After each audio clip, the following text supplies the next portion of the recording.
I'd like to say good morning to everybody. I'm going to be reading Psalms, the 148th division. Now we'll be reading out of the Holy Name Bible, containing the Holy Name version of the Old and New Testaments, critically compared with ancient authorities and various manuscripts, revised by the late A.B. Traina of the Scripture Research Association. Psalms 148th division. Hallelujah! Praise Yahweh from the heavens. Praise Him in the heights. Praise ye Him, all His angels. Praise ye Him, all His host. Praise ye Him, sun and moon. Praise Him, all ye stars of light. Praise Him, ye heavens of heavens, and ye waters that be above the heavens. Let them praise the name of Yahweh, for He commanded, and they were created. He also established them forever and ever. He hath made a decree which shall not pass. Praise Yahweh from the earth, ye dragons and all the deeps. Fire and hail, snow and vapor, stormy wind fulfilling His word, mountains and all His hills, fruitful trees and all cedars, beasts and all cattle, creepy things and flying fowl. Kings of the earth and all people, princes, and all judges of the earth, both young men and maidens, old men and children. Let them praise the name of Yahweh, for His name alone is excellent. His glory is above the earth and heaven. He also exalteth the horn of His people, the praise of all the sons, even of the children of Israel, a people near unto Him. Hallelujah.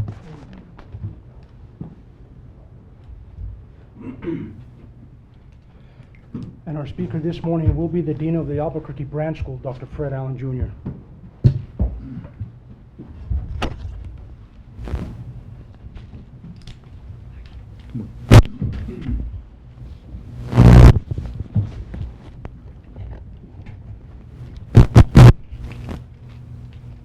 Good morning, everyone. Good morning.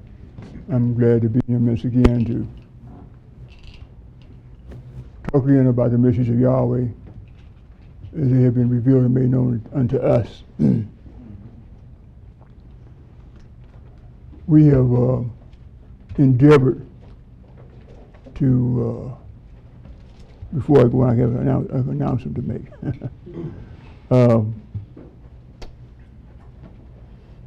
Some of the tenants in this area, this block here, have questioned us about the parking out here.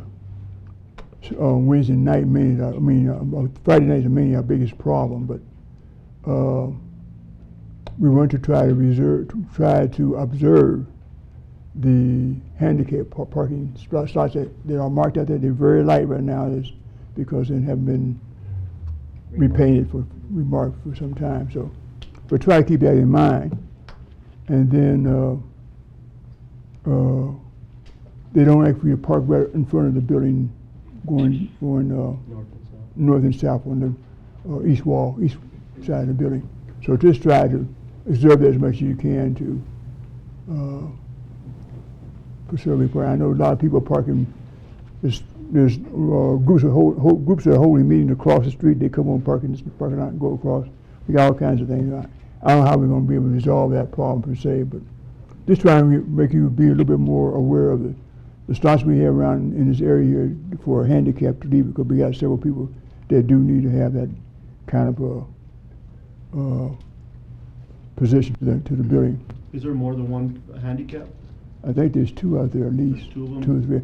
The one where Patricia parks at, that's one. And there's one, I think, right in front of the door here. There's one right there. It's real lightly marked, but people usually park on top of it. But it's right out in front of the door here. There's one out there. So, but try to do that as much as you can. Let's see, yes. What are his hours anyway? I have no idea. I never even asked him about that. But he said sometimes they have clients that do come late, and they have to be able to accommodate them when they do come. That's what I heard him make that statement.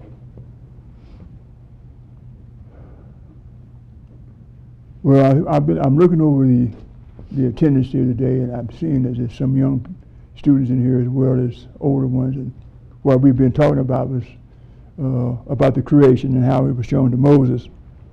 And I'm just trying to think about to keep everything basic for everybody to follow along at the same time and not be lost in what I'm saying to you.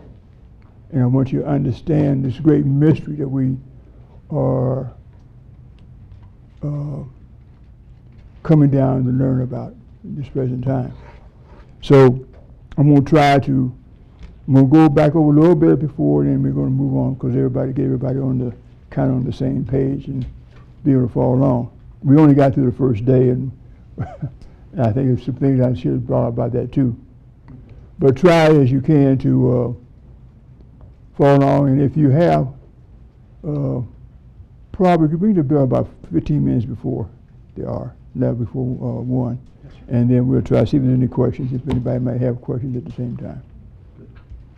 'Cause I'm trying to, I want you all to understand what we're saying.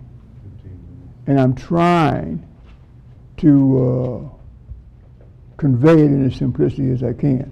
And there's some things, because the words just don't allow it to be simple, but yes. I'm sorry, so you just want questions to be held until the end, the last 15 minutes, instead of doing that?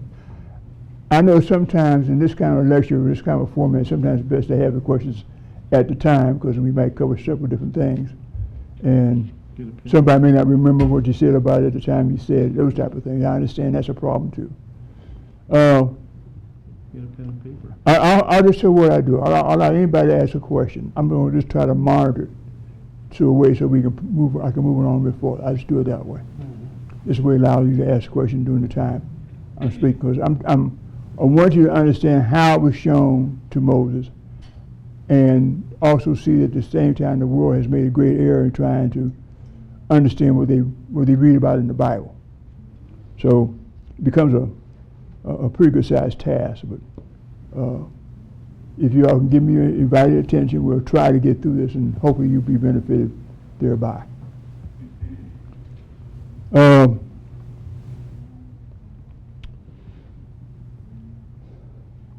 We're talking about Moses seeing the creation.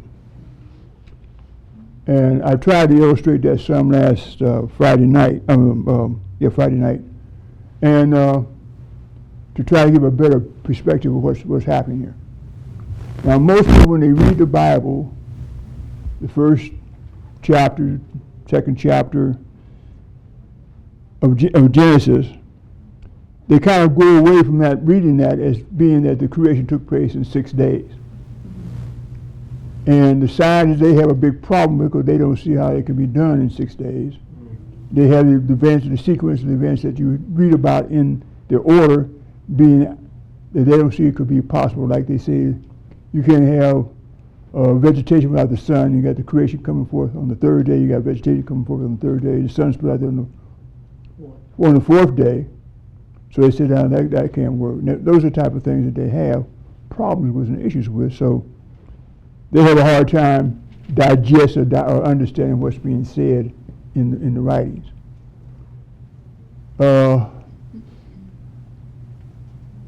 Maybe I should bring up so everybody knows that it is in the Bible, so they know about it, and then we'll be able to proceed on it. When you read the Genesis 1, get about the 30th verse, 1:30, and read down. Genesis 1:30. Mm-hmm. And to every beast of the earth, and to every bird of the heavens, and to every creeping thing upon the earth, wherein there is life, Mm-hmm. I have given every green herb for food, and it was so. Mm-hmm. And Elohim saw everything that he had made, and behold, it was very good. Mm-hmm. And the evening and the morning were the 6th day. Mm-hmm. Read on. Thus the heavens and the earth were completed, and all their host.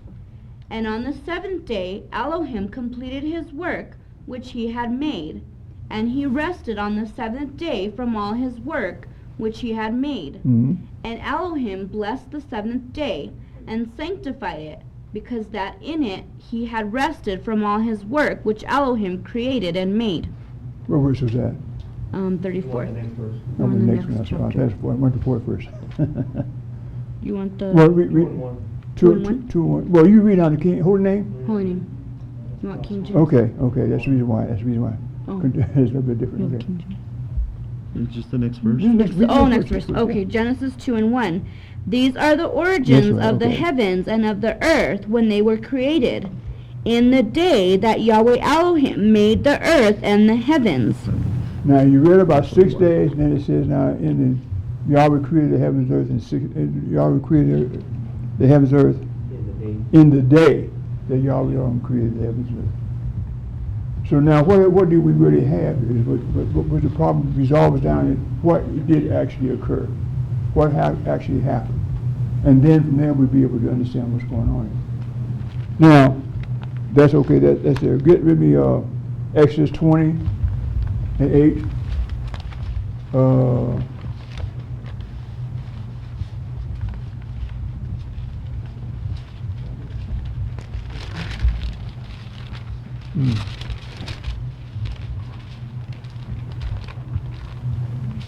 It's in Exodus 2. Well, it's another time it's repeated there. That same verse you read there in the 20 days is repeated in the Exodus, I believe it is. Anyhow, I'm just trying to get that, cover that whole area over here. Can we read Genesis 20 and 8? I mean Exodus 28. And you want 23 and 12 maybe?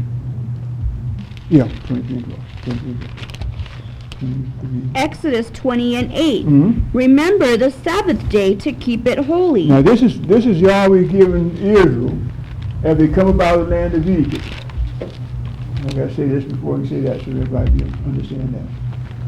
On their journey from the Red Sea to Mount Sinai, it's a 47-day trip.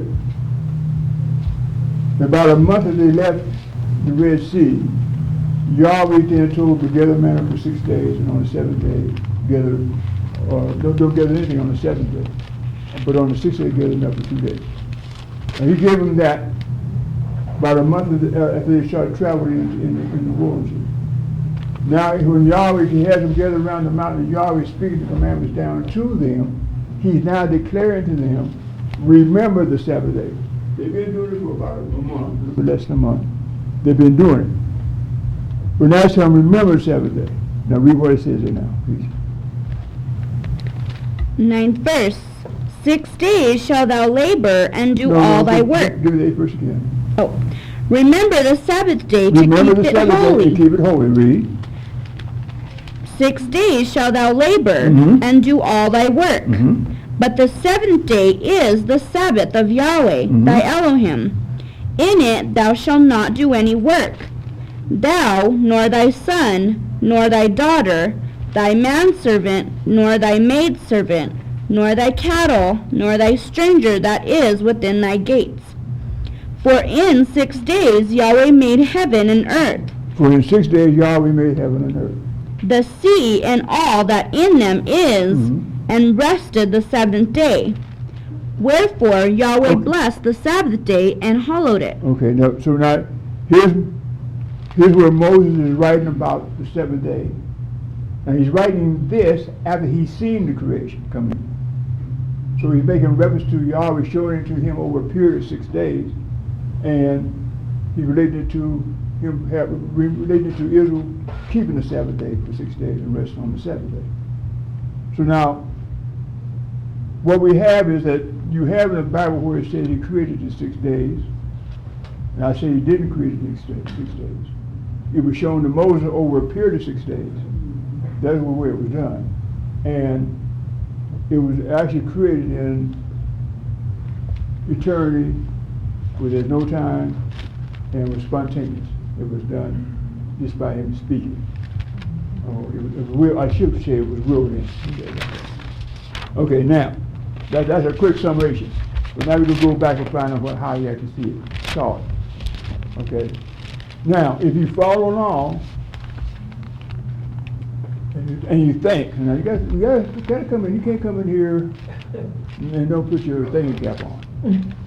I want you to think. I want you to understand, because I'm trying to get you to understand something and know it for yourself, not be, well, he said that. I want you to know for yourself to be able, if you want to talk about it to somebody about it, you can't do it. No, you may not be able to do it the details, maybe I'm going to do it, but find you, at least you'll understand enough to know why we're saying what we're saying. That's my goal, my endeavor to do that. Okay, now, we have, you have to try to keep it in mind, Israel is camped down here at the bottom of Mount Sinai. And at the time, there's no tabernacle, nothing, okay? They just camped down there, and Yahweh spoke the law down to them. And after he spoke the law down to them, 7 days after that, Yahweh calls Moses, and they did everybody sitting there in the top of the mountain, in the side of the mountain, and they saw the Elohim of Israel. They saw their Creator, Yahweh Elohim.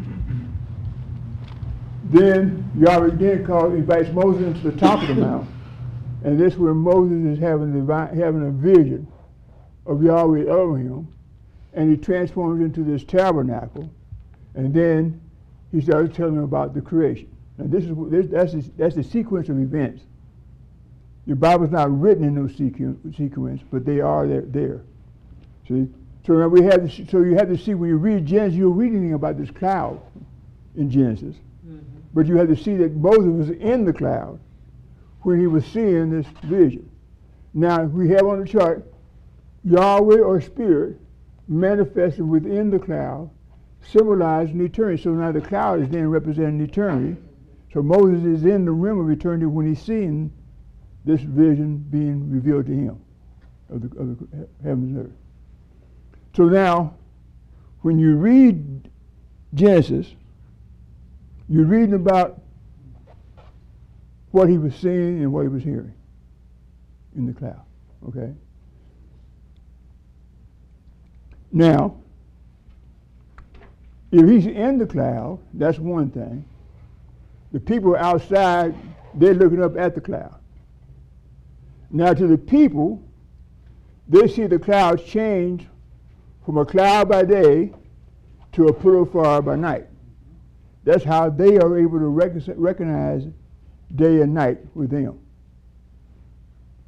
The sun's rising and setting all the time, but I'm talking about with Israel, they're seeing this cloud change from a cloud to a pillar of fire at nighttime.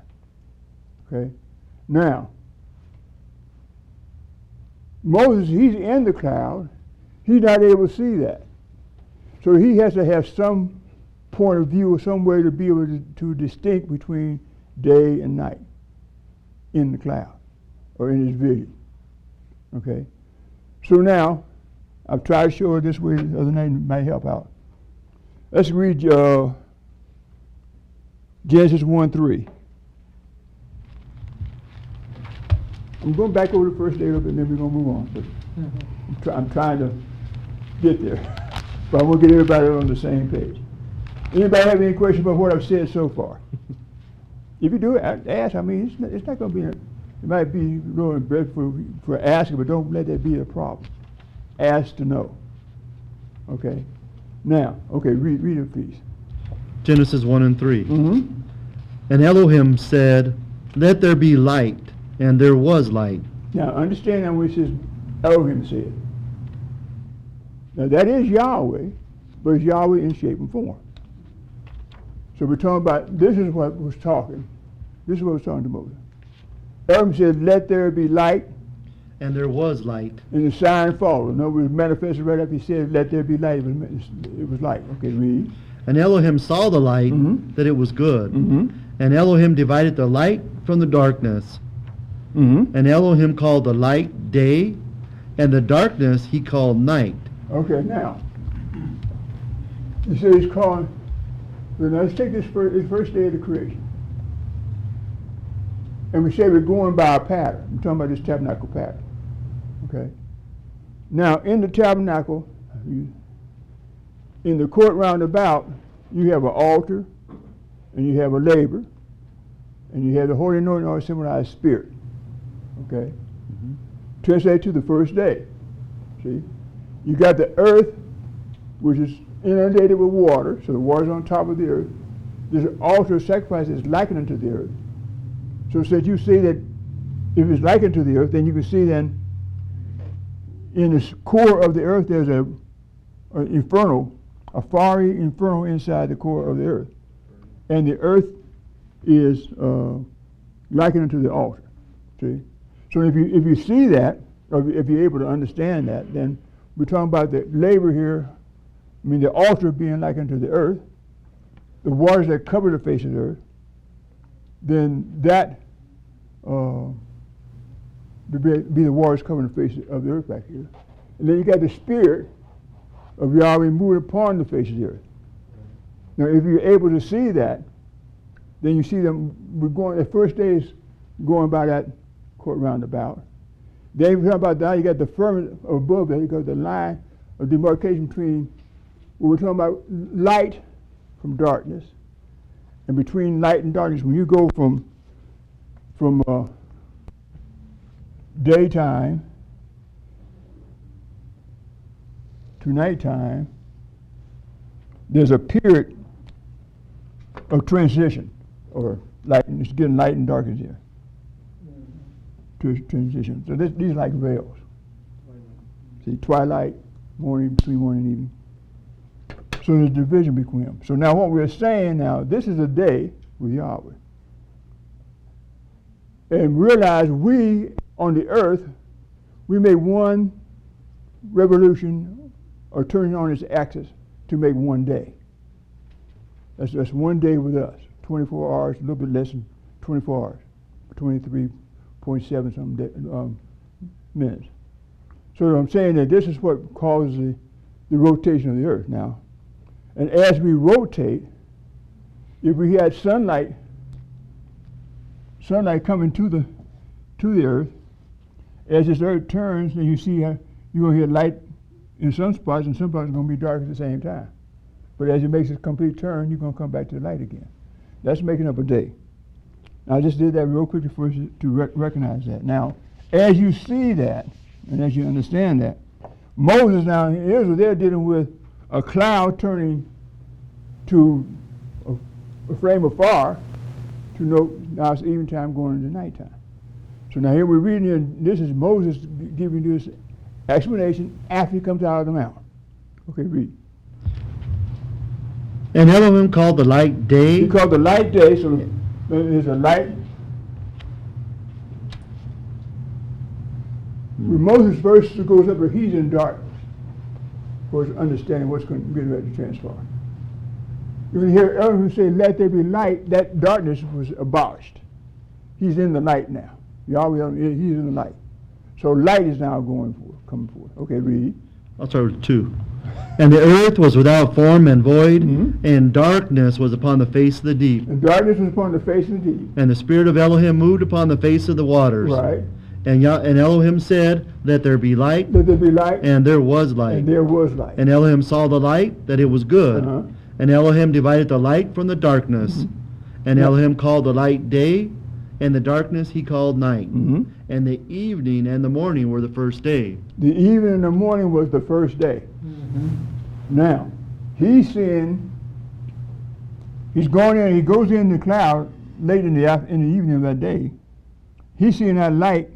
He's seeing the light, the commandment, let there be light, coming in the evening around to the morning. So we say at 3 o'clock in the evening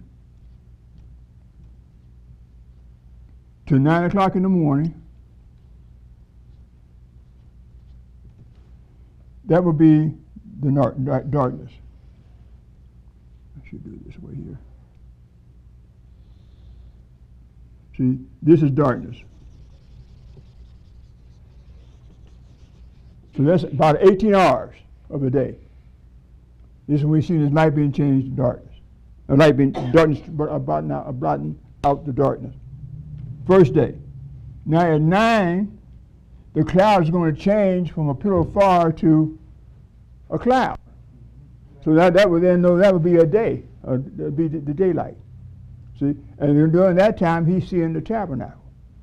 And I'm trying to show this tabernacle being, that you see this going by.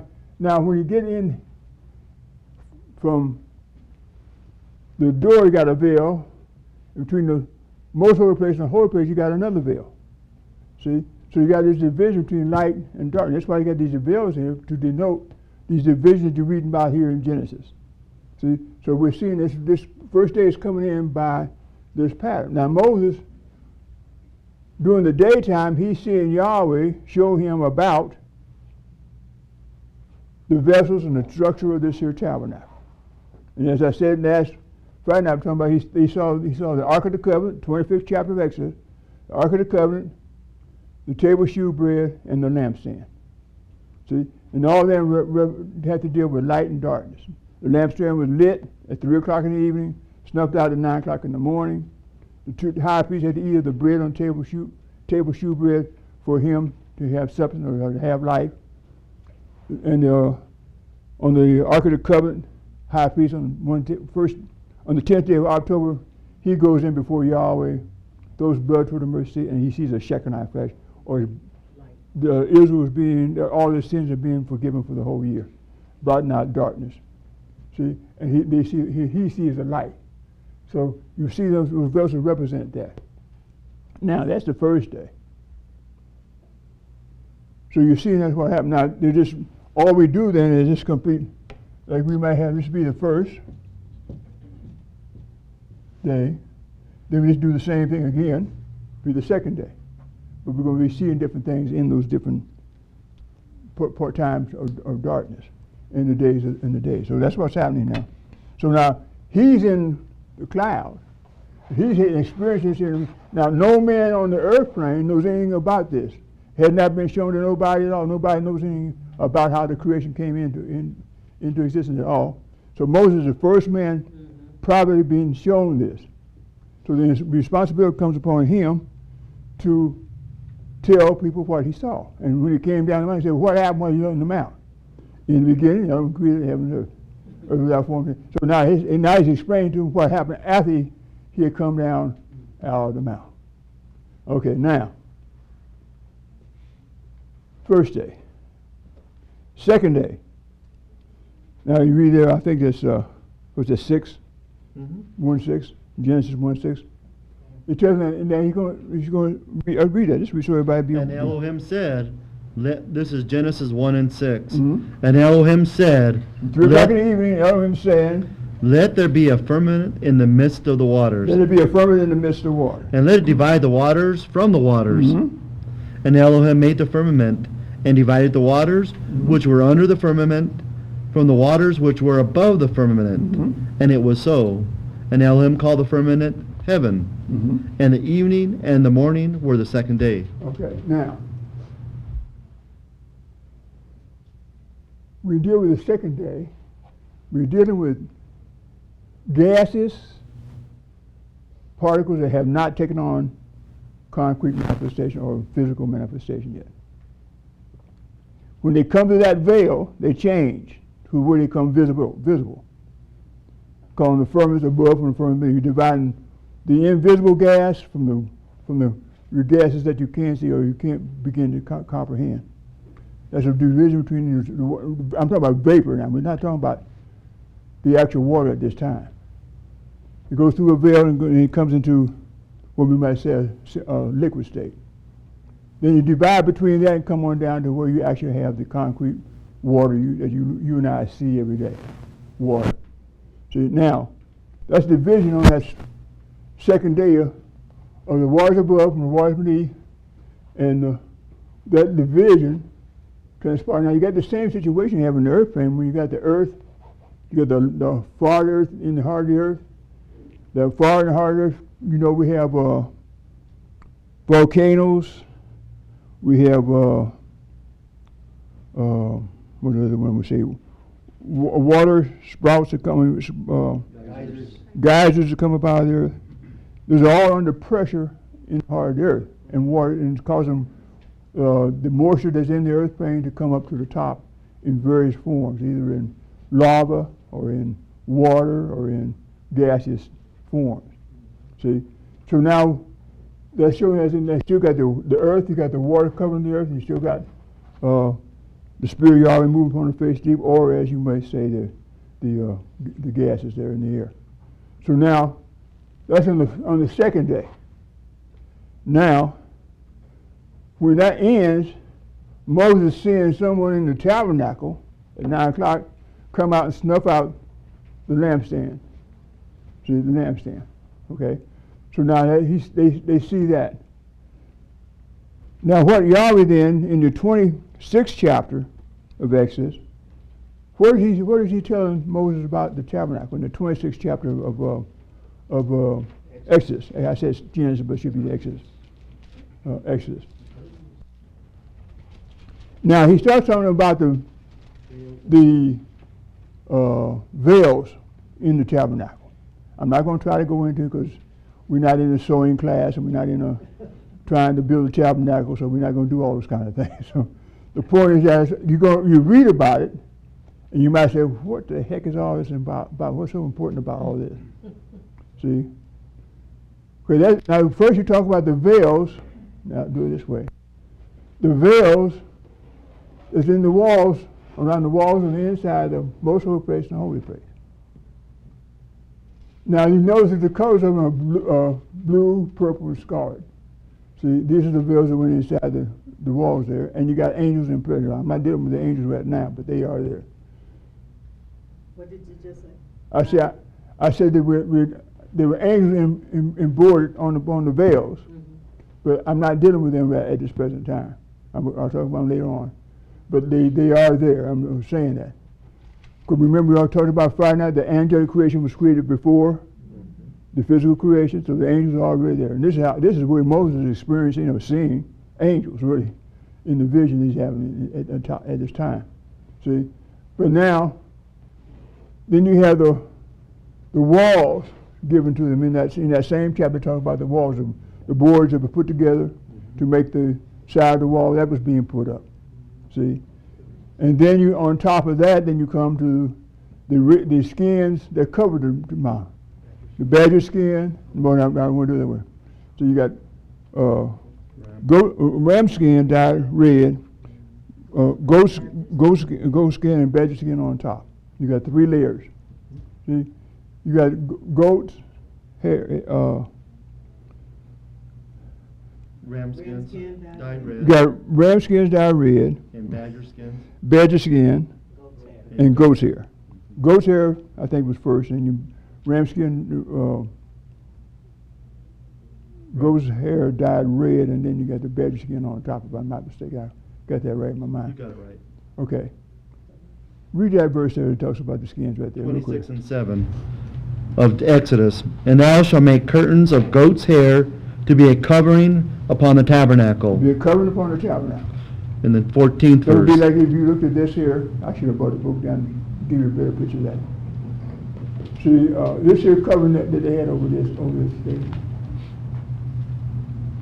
Oh boy, it's kind of hard. It's always hard to try to convey all this to you because we don't really have a real good drawing on the charts to convey to your mind what they actually saw, or how they actually looked at it. I got a book at home that's pretty close to it. It's not accurate, but it's close enough to it. At least to give you the idea, because I got it where you make layers and show the layers being put on the. I should have brought that down. Didn't think about it, but I would have brought it down. So now you have that. So you got the badger skin that's on top. Now, badger skin. What does the badger look like? You got a dark color, a black colored skin with a white stripe on it. See? So now you're going to take these badgers, you're going to cut them, going to skin them, gut them, and sew them together, make a curtain out of it. And that curtain then is going to go across the top and on both sides of this here sanctuary. Now that would mean that was the top covering was the badger skin. Now it shows how that pointed to the Messiah. By his stripes we are healed. Because you see that he's covered that way. He was covered that way. See? So now you're seeing that Yahweh showing this here to Moses in the mountain, and showing how this tabernacle is coming together here. So now we got the skins, and they covered the tabernacle. We got the veils inside the tabernacle. See? Giving you your blue, purple, and scarlet. And we're dealing with water. Now, the water vapor, when you have the rainbow, you see, Well, I don't want to deal with the rainbow. I want to deal with your sunrise and sunset. Because that would depict most clearly your bluish color at the bottom, your purple and your red, or should be red at the bottom, blue, purple, and then the red, blue at the top. When you talk about the veils, when we talk about the sunrise, sunset. So when the high priest is going in the morning at sunrise, he's able to look straight and see that veil as before him being red at the bottom, purple, and then the blue. So he's looking at sunrise when he goes in, sunset when he goes out. So you actually see that same portrayed in the way the veils in the tabernacle were set up. Okay, now, if you follow that along, see, at the end of that, the last 3 or 4 verses of that 26th chapter, does it say anything about anything different that I've been covering of the skin?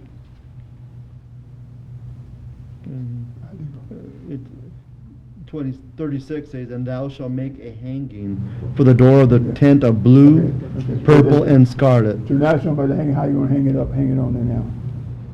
And I'm not going to try to get into all that because I'll lose too many of you. I won't lose y'all. See, okay. So those 3 different animal, understand animal skins. That's what forms like the tent structure or the protective covering on the outside. Protective cover on the outside, right? Yes. Right. Like this here on our bodies here. Some skin. Only this skin that we have on our bodies represent what you have on the court roundabout. Because you have 2 layers of skin that cover this court roundabout, like your dermis and epidermis and dermis of the skin body you have now. See, yeah. So you mentioned the 26 chapters going along with the second day. Mm-hmm. Was the 25th chapter going along with the first day then? Right, that's right, that's correct. Good. If you follow that down, you're going to follow that sequence down. So you're going to be able to go through each day of the creation with a chapter in Exodus to see how Moses was seeing that come in. That's all I'm doing.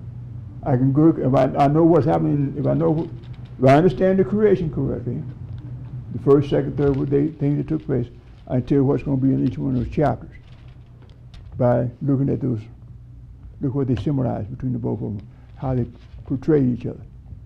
So that's what I'm saying. Now, at the same time, you still got to go by the pattern as well. See, now, the earth plane, you always knows all the way through, you're always going to have that. Really, your core roundabout is just picked in all 6 days, technically.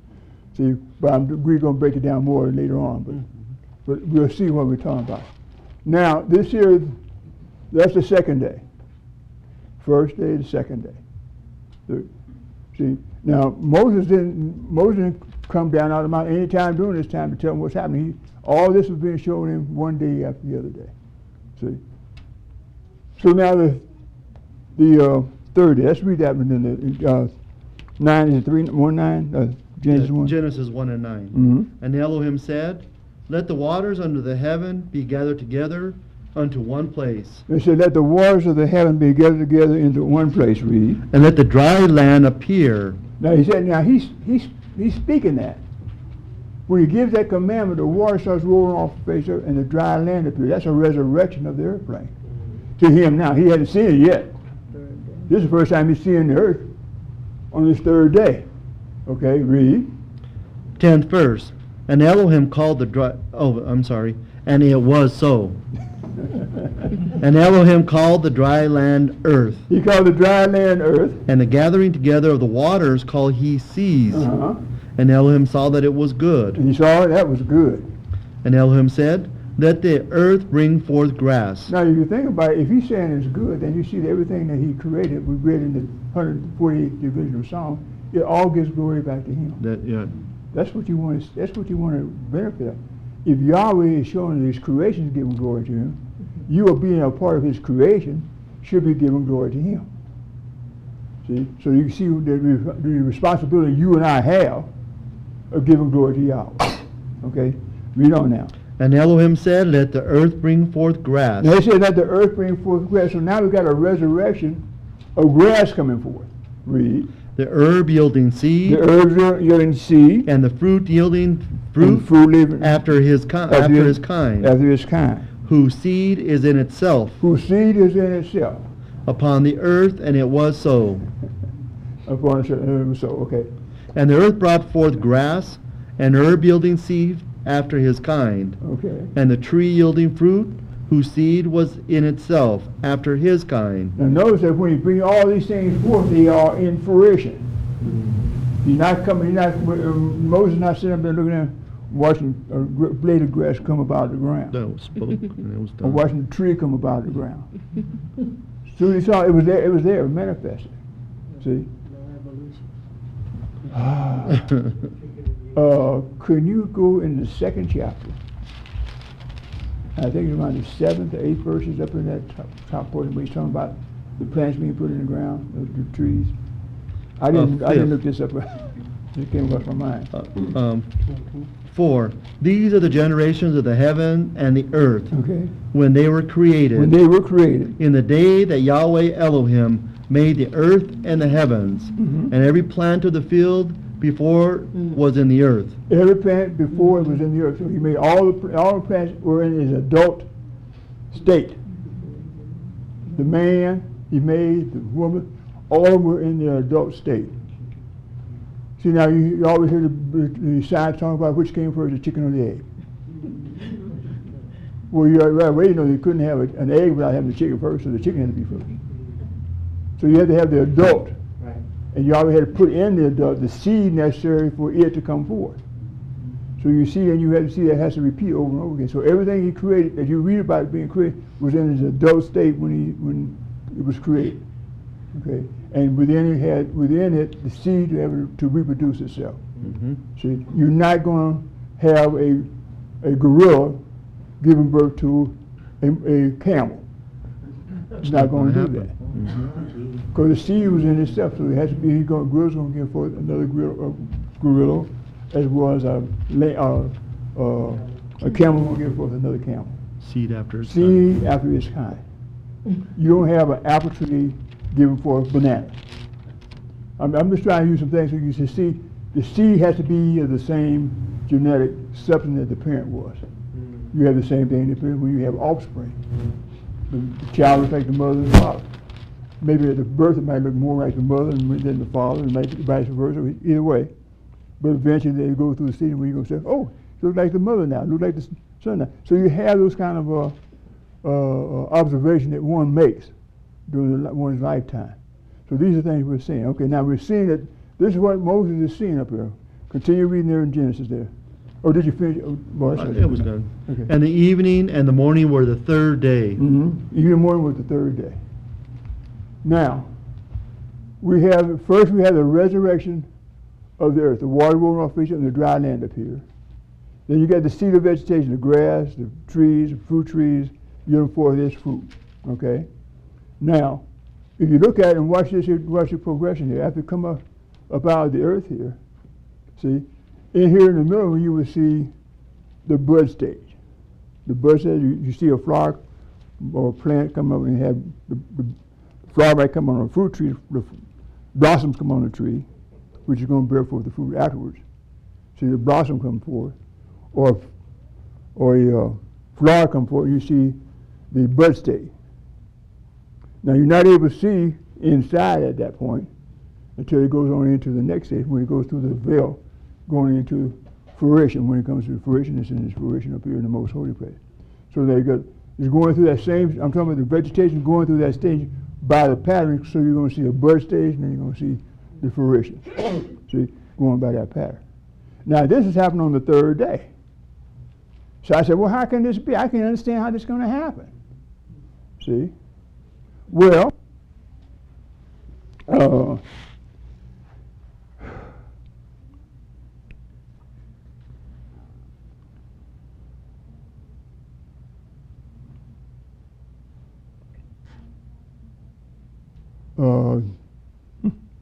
Yahweh, pure spirit, that's light. Yahweh takes on shape and form, that's light. See? Now when he's in this sun, this is the sonship degree. Now this is the sun Right, before the creation. right. So he has the capability of, by him being able to create, bring these vegetation forth on the third day, he's able to cause that to happen. That's why he had the ability to command a man that's dead to come to life again, because he was the one back here that's causing the seed in the earth to come forth on this third day. So we're looking at the wrong sun. Right. They don't even think about Elohim being the sun, but that's truly the sun. So you got to get these things in the proper perspective, because this sun here, see, let me say it this way: the sun that appears on the fourth day is a reflection of this one right here. This is the ultimate sun. This is the supreme. See, I'll show you. That's the supreme sun. Mm-hmm.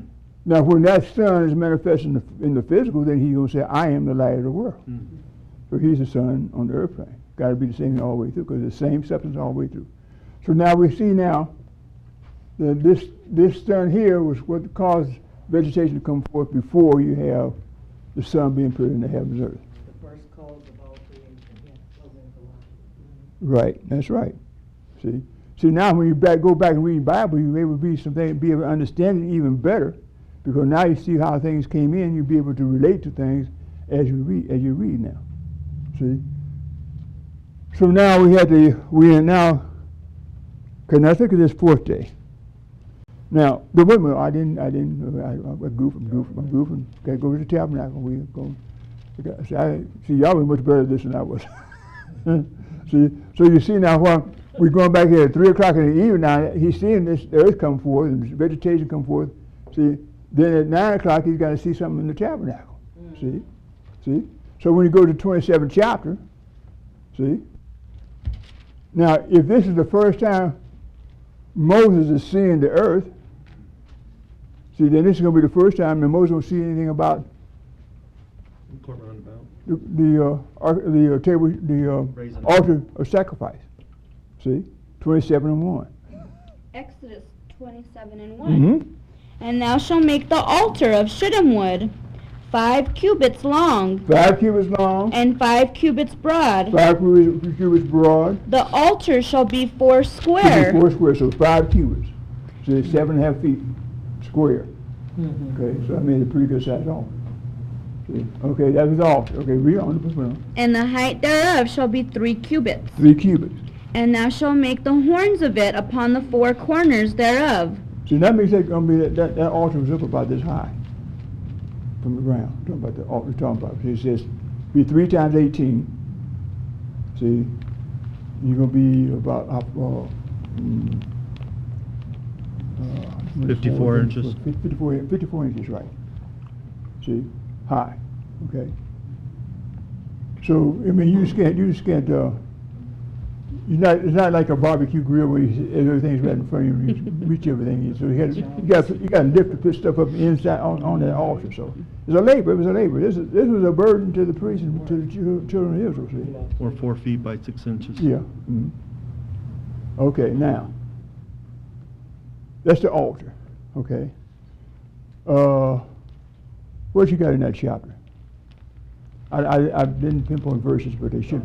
Number 9. Then it's talk about the court roundabout. We'll talk about the curtains. Right. You're going to talk about the court roundabout. Mhm. Huh? The lampstand. There's lampstands on the end. Okay, that lampstands on the end. What verse is that in? It's about the 20. Okay. We'll get that in a minute. See, you're right. See, you can't have. See, you got. If you see what's happening here on this here third day. See, the vegetation is coming forth. You can't have talk about a lampstand or have oil in it till you have a plant. They're going to give off the oil, which is going to be olive oil. So you got to have that come forth on this third day. See, trees and your oil from that type of thing. See, yes. So you had the wood that Juliana read about, Mm-hmm. the acacia or the shittim wood, so those are trees again. Right. That's true. See, but you also had wood to provide. And the second day dealing with the structure of this here Pillars, bars, and boards. Pillars, bars, and boards would be in that too. See, Mhm. more wood. Actually, wood, you can actually see it from the trees would be on the third day. So you'd be able to correlate the third day more actually with the trees, because we got it coming forth. See, now so you got all these, you got this this court round about being erected up. See, around the sanctuary. So as you look at it, you see how you got it right here. So you have that goes up around the next. So now we just got the altar here, and then we're talking about the trees going to give forth the olive oil, or take the olive oil and beat them, and you also squeeze out the oil, and that's where you're going to get your fuel for your lampstand. See what you're going to do on that third day. You got that depicted there. Is everybody follow that? I'm just trying to show coming in by that path. Now, you have when you go through this, we talked about the blossom on the trees, and they open up, when they open, you see the colors inside of them. Mm-hmm. So that's representing the veil. See the angels on the veil, represent the blossom of the trees being open in fruition. That where you have to see that depicted in the tabernacle, on the veils of the tabernacle. So that's what you see depicted there on that third day. So the evening and the morning was that third day. Now we go back to Genesis again and get the fourth day. See what happened on the fourth day? The 14th verse of Genesis, the first chapter. Mm-hmm. And Elohim said, "Let there be lights in the firmament of the heavens." Now he said, "Let there be lights in the firmament of the heavens." To divide the day from the night. Divide the day from, now this is where he's putting the sun in the heaven now. Mm-hmm. To divide the day from the night. Okay, read on. And let them be for signs and for seasons. They're for signs and for seasons. And for days and years. Mm-hmm. And let them be for the lights in the firmament of the heaven to give light upon the earth. Mm-hmm. And it was so. And it was so. And Elohim made two great lights. And he made two great lights. The greater light to rule the day, The greater light to rule the day, and the lesser light to rule the night. and the lesser light to rule the night. He made the stars also. He made the stars also. And Elohim set them in the firmament of the heaven to give light upon the earth, Okay. and to rule over the day and over the night, Mm-hmm. and to divide the light from the darkness. Mm-hmm. And Elohim saw that it was good. And the evening and the morning were the fourth day. Okay. The sun.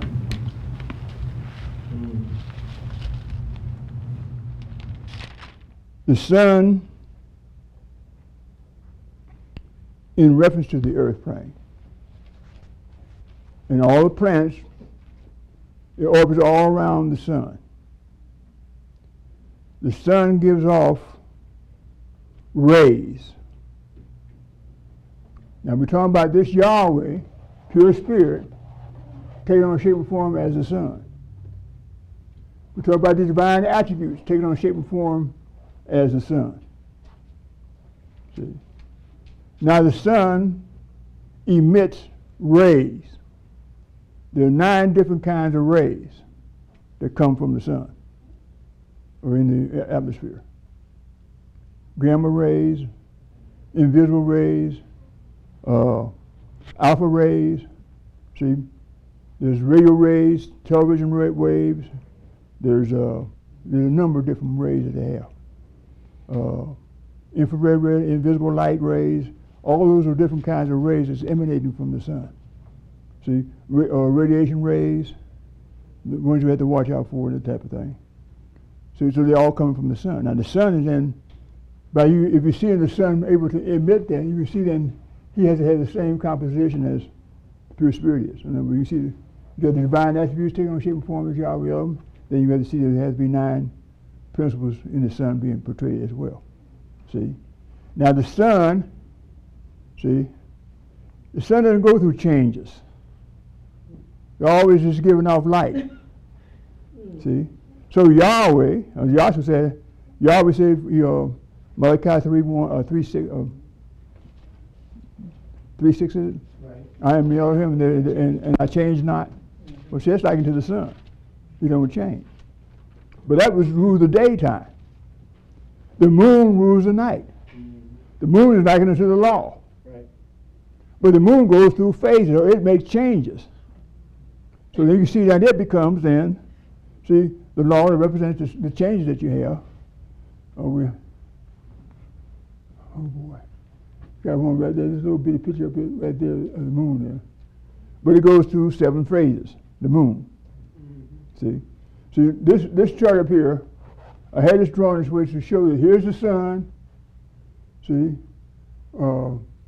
Mars, Mercury, Mercury, Mars, Earth, Venus. Mercury, Venus, Earth, Mars. Okay, Earth, Mercury, Venus, Earth, Mars, the red planet, Mars. Right. Then you got to go to Jupiter, Saturn. Okay. Now these are planets put out in the heavens and the earth.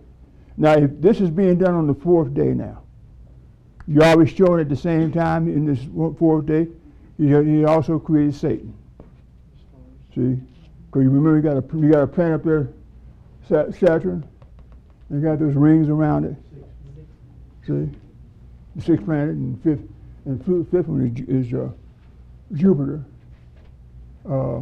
Now these planets they have moons around them as well and all that. I'm not going to get all this. I'm not going to try to get scientific on everybody because so you can see all the different things you have. See, but now Jupiter has a red spot in it. See, like the Messiah was piercing the side, those type of things, because it represents the sun, the largest planet in the earth plane. See, in the solar system, in our solar system, or in our solar system of the sun. Okay. Now you have Saturn up there. It got those rings around it. And inside the rings, there's a lot of little particles of matter in the rings. You got gas around it, all combinated around it. So they got 3. Now that shows or typifies of Satan going to circumscribe you, going to keep you circumscribed. They teach you oftentimes, don't go to other churches.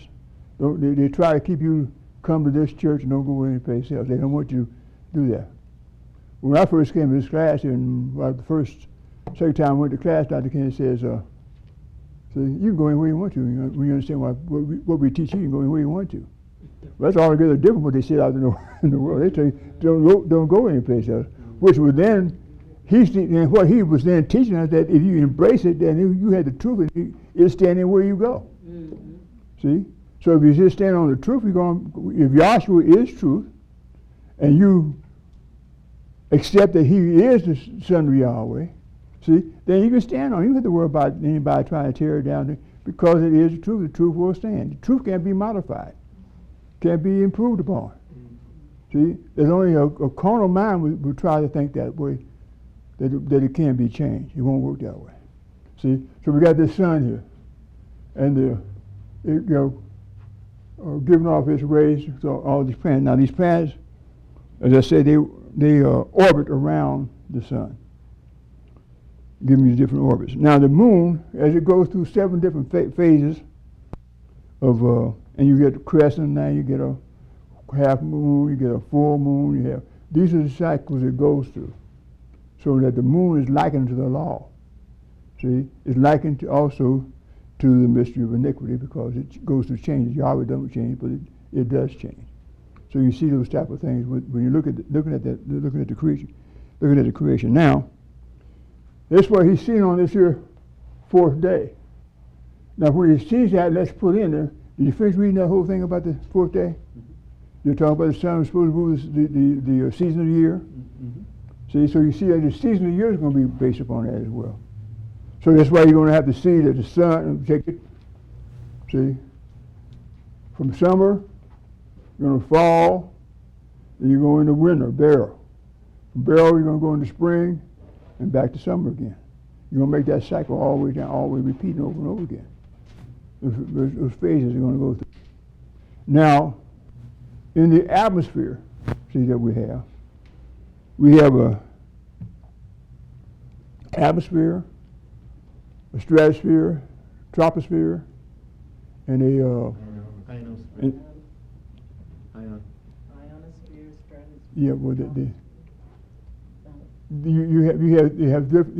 the scientists give the atmosphere around us are being built in 4 different layers. They give. Now I'm saying this is what I'm saying in some books I've read after. You got about the atmosphere that we live in is about 12 miles high. Then you go into the next one that's 23 miles high, and the next one is 57 miles high. Then you go into the troposphere, which is 430 miles high. That's talking about going away from the earth plane. Levels going away from the earth plane. This is what I need to bring some books down and show you pictures and stuff, so it helps convey to your mind what I'm saying to you. And I know I should do that because you all need visual aids, and it'll help you out with visual aids. So I had to bring that down and show you so everybody can see the same thing. See, so now I'm trying to show you that's transparent on this board. Now, Fred, did you tie that lampstand in? I didn't, if you did, it got. Not yet. He hasn't yet. the lampstand? With the phases of the moon. Well, no, I didn't tie them with that. No, not that. I didn't do that when you talk about it. See, now, see now that drawing there of the lampstand? It's probably the same way on that chart over there. Since it's bigger, most you can see it. If you can't see this, look at that one over there. Now, if you walk in the door just like that, that was not set that way. Right. It was not set that way. It was set where it's like this is the wall. It was set like this here on the wall. See, the 7-branch lampstand over there. I'm on the wrong side, but it's set this way anyhow. What I'm saying that for is because that means that when you walk in, you're not going to be able to see all 7 branches. When you go and stand in front of it, you see all 7 branches. See? But now you look at it, here's this moon, it goes, and this lampstand is likened unto the moon. So it goes through, you have 7 phases that the moon goes through, then you see you have 7 lamps on the lampstand. So you got to go through that. And then you light one, it's going to give you a little more light. Light a little bit more, going to be some more light. You keep on until you get it all lit up. See, now, this was done in the evening time. See, when the sun is going down, now you got light inside the sanctuary. See, the same time Israel, they're in the wilderness. They're not in darkness. All this sojourn in the wilderness. You're cloud by day and pure fire by night. So you have to have the same thing depicted in this here tabernacle. So now, after the morning, when they stuff all these out, they fill up the lampstand with oil, prepared it for the evening lighting of the lampstand. But now the light of the sun will come in during the daytime. So there'll always be light in this compartment. See? So now we're able to see that transpire on that day, see? So as we see that Yahweh is doing that, see, he's coming. Now here's Moses now, 9 o'clock in the morning, and what's he going to be seeing? See? 28th chapter. Exodus 28:1. And take thou unto thee Aaron thy brother. Now Moses is up in the mount, and Yahweh's telling him to take Aaron. Aaron's down here on the earth plane, not being obedient to Yahweh. Yahweh told him to stay on Terry on the mount. He goes down the foot of the mount.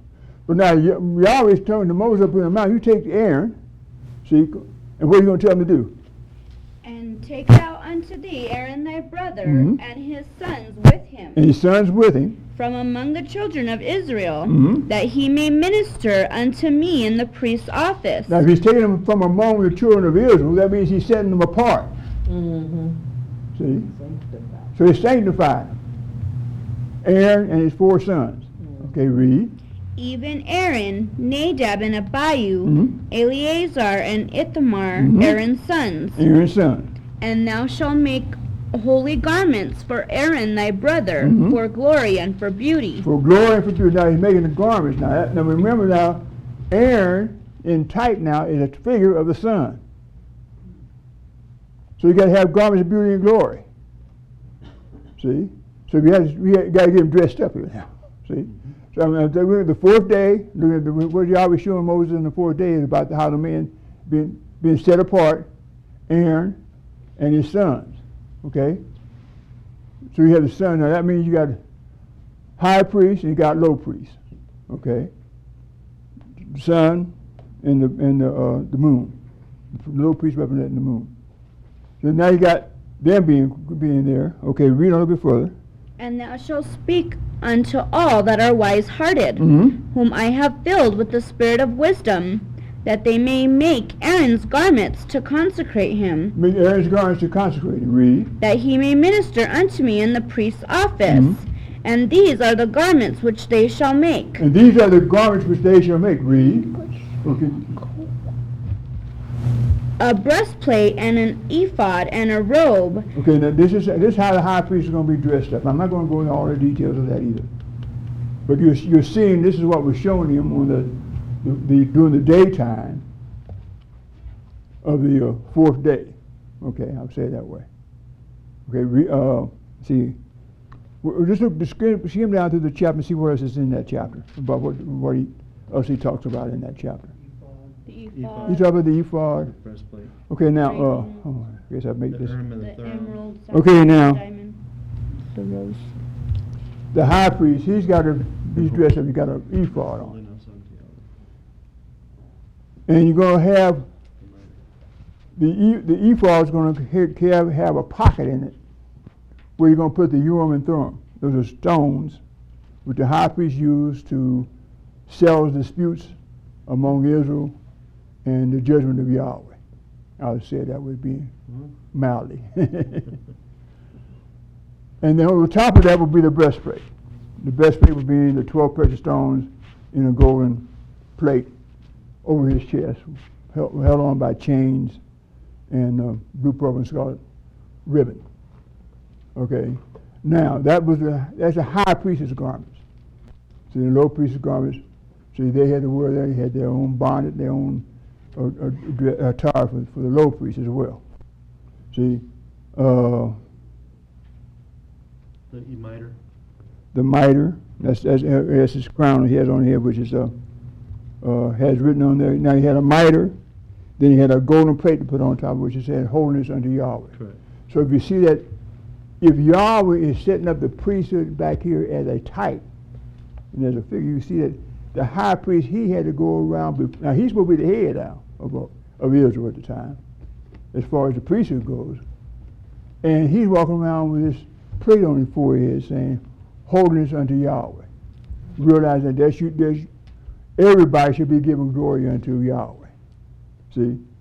So you see that the praises go into Yahweh, and you see why it is, because everything he made and it's for his glory. So that's what they should be doing, is giving glory and praise unto him. See? I'm trying to think of anything else significant in that chapter, but I can't remember now. Okay, now that would be you. Now you're going through that's through the fourth day. See, so you're seeing now. He's seeing this all come in day by day by the tabernacle pattern. See, so you got your season of the year being portrayed, your winter, which brings about your snow, your fall. Oh, what's the other thing?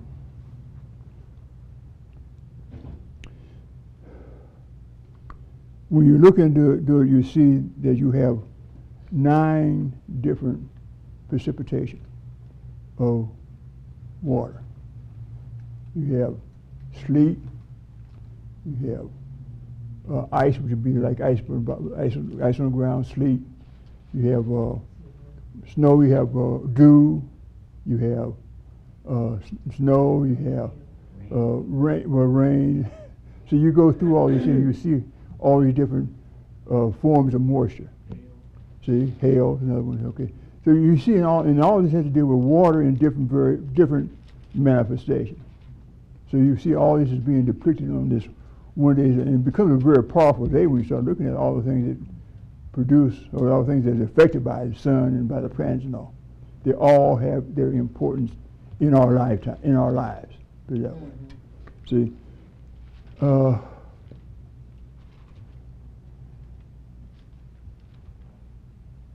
I'm just going through my mind. So many things I've been looking over the past couple of weeks, and just trying to make sure I've tried to bring up as many of the things I can that have come across my mind to impart to you about the things, so you see the profound glory and wisdom of Yahweh in the things he does. See, if you just take a look at your, look at the weather itself, the plant, the season of the year. See, all that and the accuracy of it and all that type of thing. Now we're looking for a winter coming up, but I mean, they're talking about it's not going to be a hard winter because it's going to be kind of a warm winter, not going to be a whole lot of moisture in it, that type of thing. So you're not going to see all the seasons. I mean, all the rain, snow that we usually get. But at the same time, he's going to go through that season. I mean, it ain't going to be where you're going to be warm. You're not going to be able to go out having a coat on or a sweater on or something. So you're going to have that. You're going to be cold enough. You're going to put something on. So sometimes I walk around during the winter time and see these people walking around with T-shirts on. I ask them how they do it. I just look at it and pass on. They got to deal with it themselves.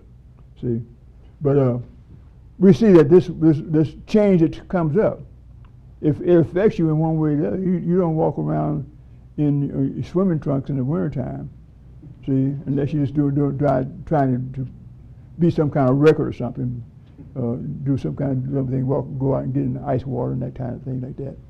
But people do that, you know. But at the point I'm trying to get, normally you don't do those type of things. See, but it does affect you because you're going to, when the wintertime comes, you're going to put a jacket on, a sweater on, or something. You're going to going to cover yourself based upon the weather. Animals, they put on a heavier layer of coat or layer of skin or coat, fur. So you get everything's affected by it. See, plant life, you're going to see the plant, they're going to die. See, now as the days get shorter, that means the sun is not getting to the plants that well. So that's why the leaves start turning green, yellow, and then brown, and then different colors, because it's not getting that much light. See, so that's causing the leaves then, or the sap to go down the trees, and therefore the tree's not getting the substance anymore. So it's going to turn, the leaves are going to turn dark and going to die, fall off. See, and then you're going to have covered by rain or snow. See, hail is going to be covering it now. See, then after about 4 months, it's going to transpire. You're going to have the transition from that winter to spring. Then it starts warming up, and then the snow melts and water. So you go through that cycle. That's just repeating over. Always does repeating over again. But it has. And what I'm trying to get is it's a relationship between Yahweh, or between the sun and us. All the things that happen between the season of the year is a relationship. We all relate to it in one way or the other. Just like Yahweh, he always has his hand is in everything we do. Everything we do is a part of him. He's a part. See, that's why you're not separate of him. See, you should be able to recognize then that you are important in his eyesight. Nobody is exempt from the presence of Yahweh. We all before his eyes every day. Yes. So in essence, if we don't have the light of the sun, like you're showing, the days get shorter in the winter, and the sap go down in the trees and everything begin to die. So the sun affects us. We have to have it for life. Right. That's the principle. Right. And then Yahweh's causing that to happen that way to show you a death, burial, and resurrection, to recognize that his son had to go through things he did in order for us to have eternal life through his son. All that's all part of that. See, and when we start think about this understanding that we have is great, folks, because the world, they have no clue about some of the things we talk about in this school. The effect it has on mankind, the effect it has on you as an individual, all those things you are being blessed with understanding and knowing without going through life not knowing what it's all about. See, many of them out there. See, and people I don't want to get in that. Let me get on something else. I'm going to say this to you.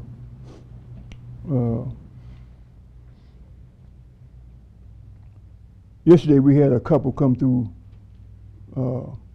Albuquerque that was planning to be here for Friday night's class. They didn't make it because they were looking at the schedule we have on the internet, and they gave us to Indian school.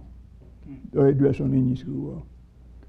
Not in Indian school, but addressed on Texas, probably 105 Texas, which is right off of Zuni. Indian Center. Inner Center. I said Indian School, but Inner Center is what I should say. Inner Center.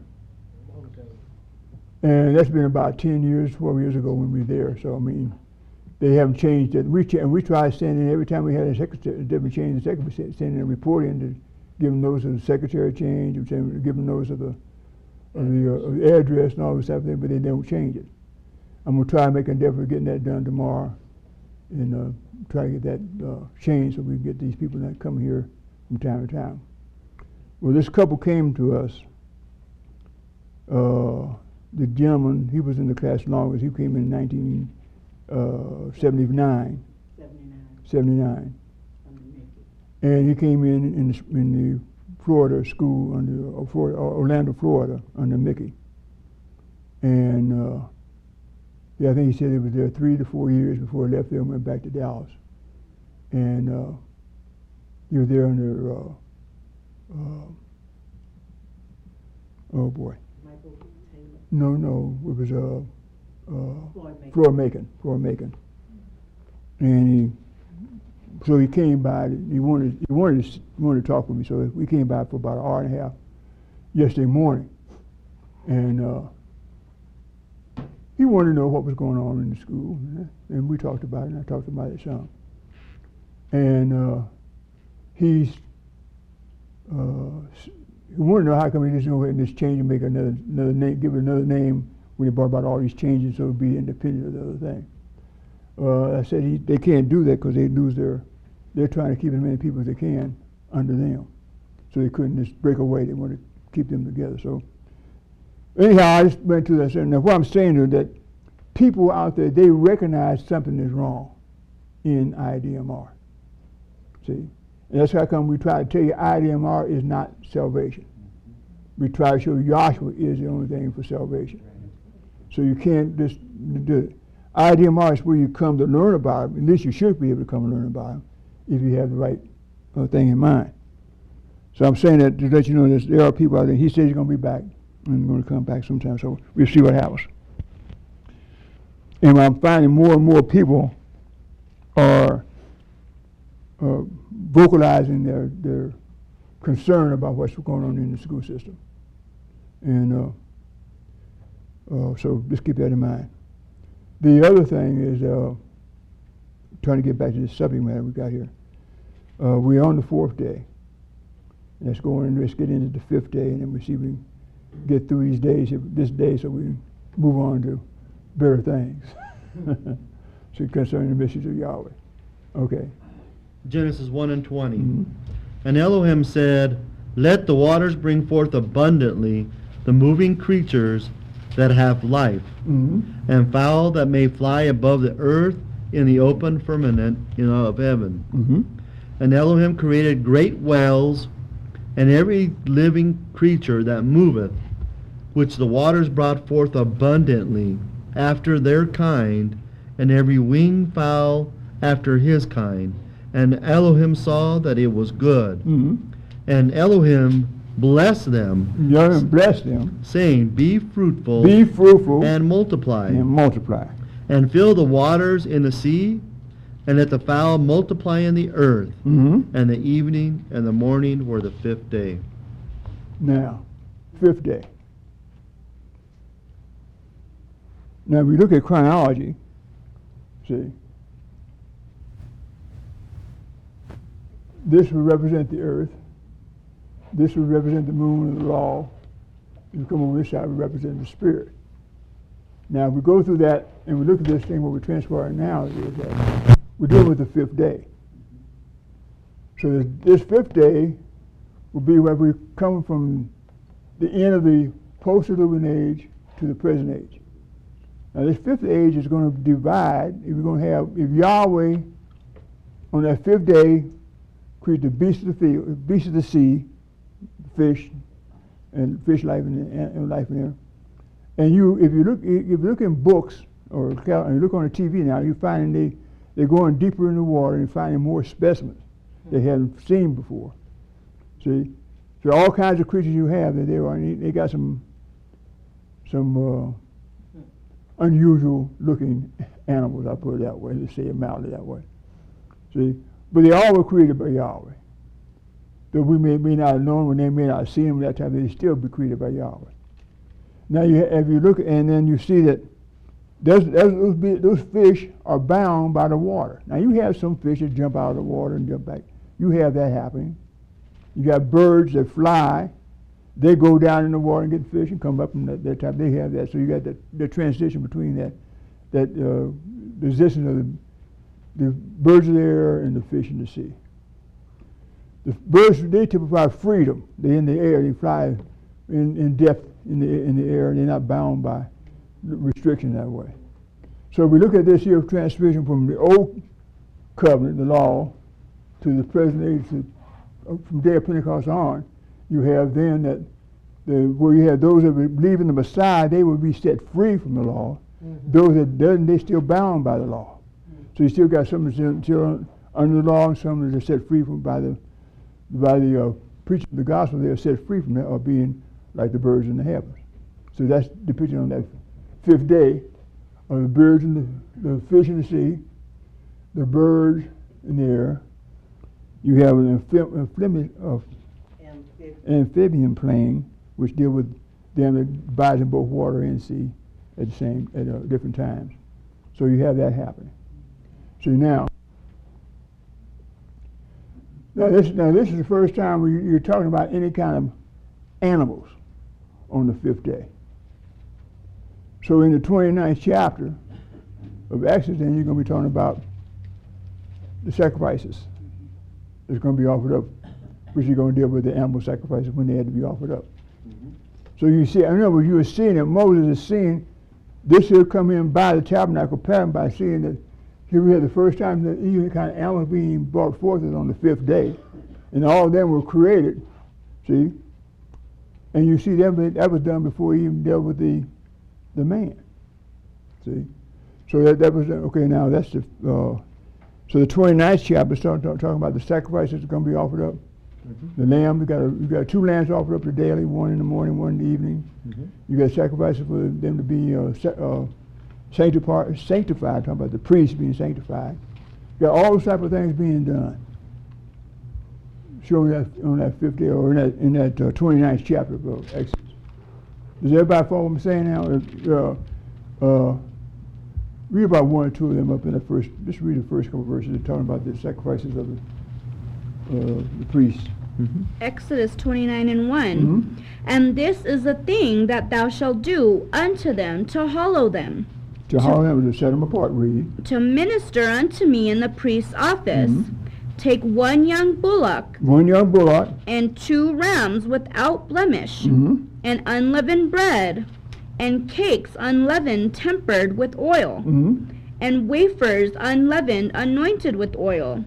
Of wheaten flour shalt thou make them. And thou shalt put them into 1 basket, and bring them in the basket with the bullock and the 2 rams. And Aaron and his sons thou shalt bring unto the door of the meeting tent of the congregation, and shalt wash them with water. Mm-hmm. And thou shalt take the garments, and put upon Aaron the coat, and the robe of the ephod, and the ephod, and the breastplate. You're going to dress the priests up and get them ready, and then you're going to get ready to consecrate. You're getting ready now to set them apart from the people, by the offering of the bullock for the high priest, the goats for the low priest. You're going to sanctify them. They're going to have to be anointed with oil. They have to put blood on the right ear, the right thumb, the right toe, setting them apart. This is what this separating them from the rest of the congregation of Israel to function between the people of Israel and Yahweh. That's what they're setting apart from. Did you say on the 5th day, but the fish in the sea and the birds in the air, in Yahshua on the 5th day or on this side, did Yahshua separate the sheep from the goats? Yeah, we're in type there. This type, that's the only type. There's only when I say separate, that's why I try to show by them they still keep the law. They're still like the fish being bound. And those that accepted the Messiah, they're free. That's why I try to show by saying that. And you'll see that depicted there. Now, you're going down, you get down to fine lines when you come down to the separation, really the final separation between the sheep and the goat is at the revelation of Yahshua Messiah. But you do have a separation here because we go back and look at that Acts of Apostles, you see where there was a strife between the Jews that are still trying to keep the law and those that are trying to show that the Messiah came in and fulfilled the law. And so you have that division taking place there. So you do have that there. So you see that division is taking place in the spirit now between righteous and unrighteous. And Yahshua is our righteousness. I guess I should have pulled this out earlier about Yahshua is the son of righteousness. Malachi 4:2. You find that he's the son of righteousness. So you see that by that you see that if he's our righteousness, and when you have his spirit in you, then that should make you be righteous too, or set apart by him being in your heart and your mind. See? Okay. Fifth day.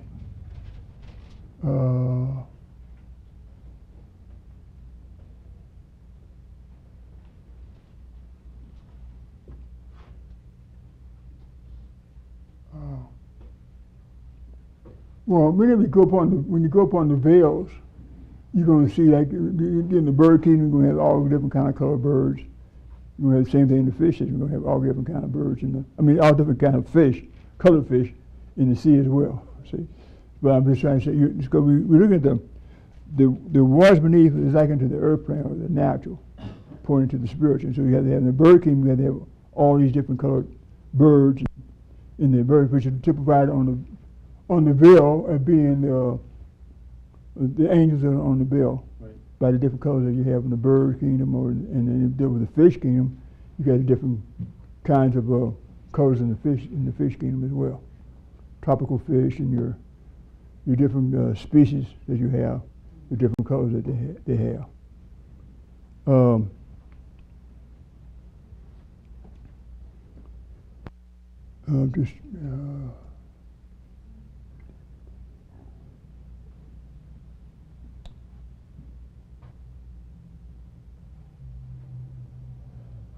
Since I'm right at this point, I must say something about this too. When you read Genesis, the 20th verse down, talking about the beasts of the field, the fish in the sea. Now, because Moses did not name every kind of animal there is, which it would take a long time doing that, they were all created by Yahweh Elohim. Now somebody said, well, what about the dinosaurs? And what about this and what about that? They all were created by Yahweh. They did exist, and Yahweh eradicated them at a certain time, according to his purpose. He did that. I'm not going to go into details about that at this present time, but they were eradicated at a certain time.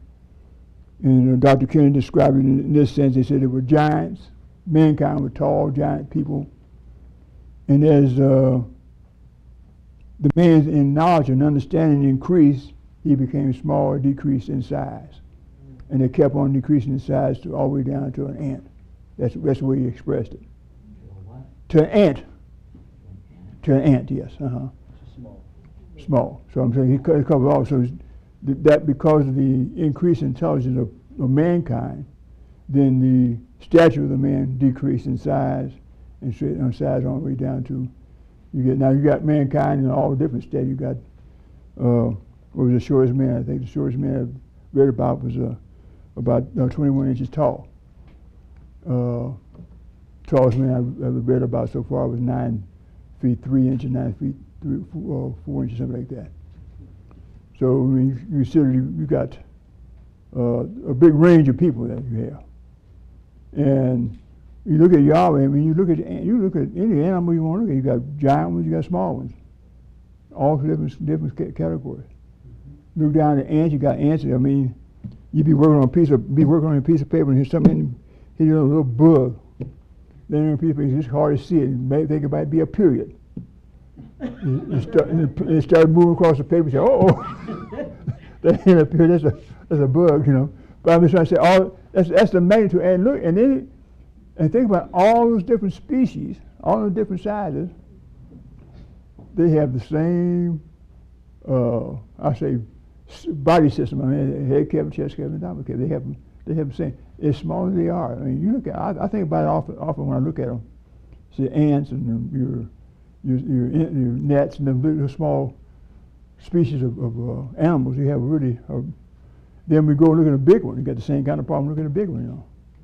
So I've gone to the fair and you had these huge cows and that type of thing. You see them one extreme to the other, but they're all created by Yahweh, and they all have his place in the chain of life. Yes.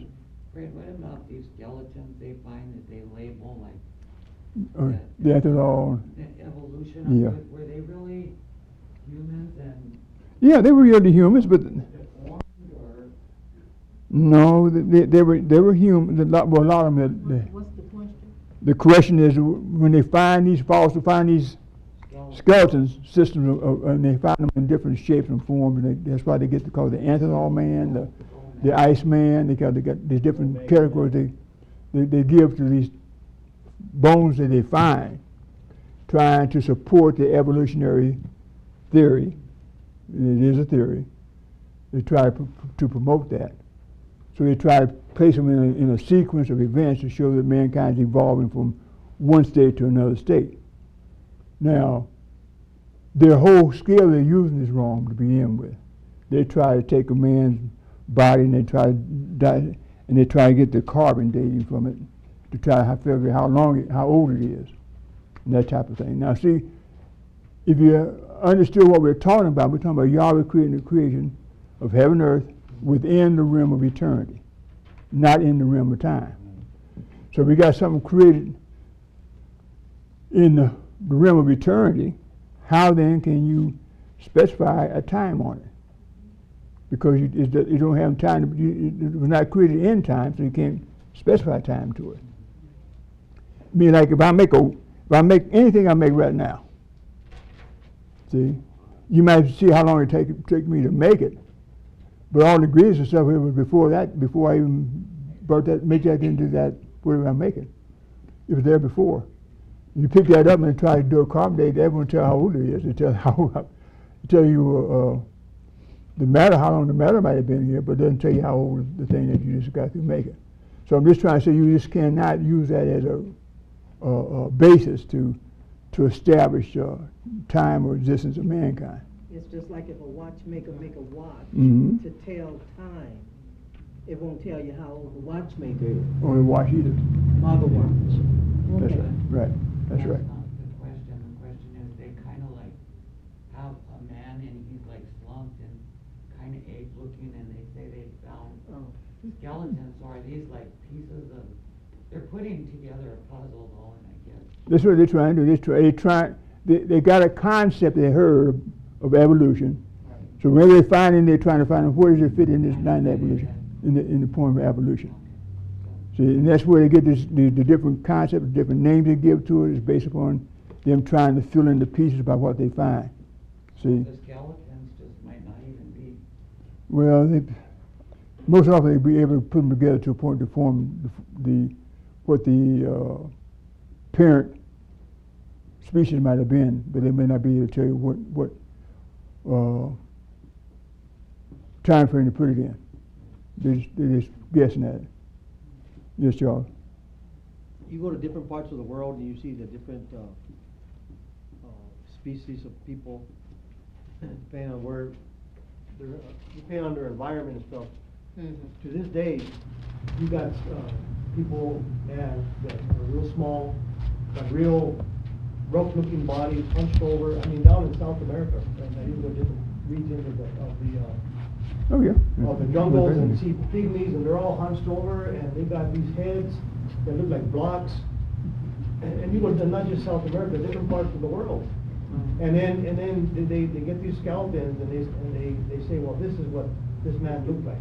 Mm-hmm. Well, you can go to Africa or Europe or some, like I said, depending on the environment that man and woman over hundreds of years have been around. Their bodies are going to like adapt to that, and they're going to be rough looking, and then and nowadays you got all these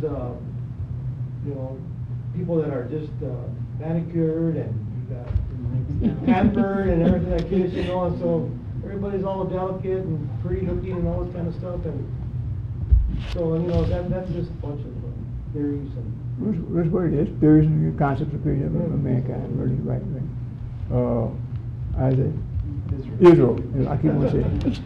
I got to have in mind Israel. Just explain, in the Genesis it says, Elohim said, let there be light, and there was light. What light is he talking about if the sun and the moon were not created until 6? 1 and 3. That can be referred to as cosmic light. That can be referred to as cosmic light. There's a cosmic. You got cosmic rays from the sun. You got cosmic this and that. It's not. I don't have much I can tell you about cosmic in the sense of explaining it to you in a way that you may understand it. But he referred to it as being cosmic light, being a light that emanates from him more so than from the physical thing that we would recognize like a sun. He is the light. So when he saw the light, he actually was seeing Yahweh Elohim. So then that's why, let's say, that's why the plant life and stuff would have been able to come into full flourish. Sure. That's why I say he's light. He's the sun. Source of life. Life. One. Back there when you were talking about the realm of time and their question, there's a professor at the UNM and we had the same discussion, and he calculated the time with the rotation of the Earth. And I asked him, well, what about the rotation of the other planets? Once you get off the Earth, you're actually in the realm of eternity. You don't have no recollection of days. Right, the days are different. So these scientists, he's telling me that the Earth is some billion years old, and I went through that question and kind of made me think.